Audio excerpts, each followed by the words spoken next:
உலகம் ஒரு மனிதனுக்கு கொஞ்சம் சமாதானத்தை கொடுக்கிறது. ஆகவேதான் இயேசு சொன்னார், உலகம் கொடுக்கிற பிரகாரம் நான் கொடுப்பது இல்லை, அது வித்தியாசமான சமாதானம் என்று சொன்னார். உலகம் ஒரு மனிதனுக்கு எப்படி சமாதானம் கொடுக்கிறது? குடி பழக்கத்தில் இருக்கிற ஒரு மனிதனை கேட்டு பாருங்கள், ஏன் இப்படி மதுபானம் அருந்தி உன்னை கெடுத்துக் கொள்ளுகிறாய் என்று சொன்னால், என் வாழ்க்கையில் எத்தனையோ பிரச்சனைகள், குழப்பங்கள், சமாதானம் இல்லை, நிம்மதி இல்லை, கொஞ்சம் குடித்தால் நிம்மதியா இருக்கிறது, சமாதானமா இருக்கிறது என்று சொல்லுகிறான்.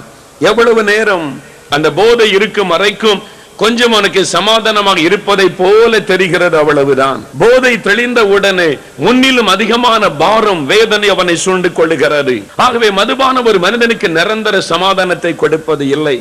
ஆகவேதான் ஆண்டவர் சொன்னார், உலகம் கொடுக்கிற பிரகாரம் நான் உங்களுக்கு கொடுப்பது இல்லை, என்னுடைய சமாதானம், தெய்வீக சமாதானம், என் உள்ளத்தில் இருக்கிற சமாதானத்தை நான் உங்களுக்கு தருகிறேன், என் ஆண்டவர் இயேசு வாக்கு கொடுக்கிறார்.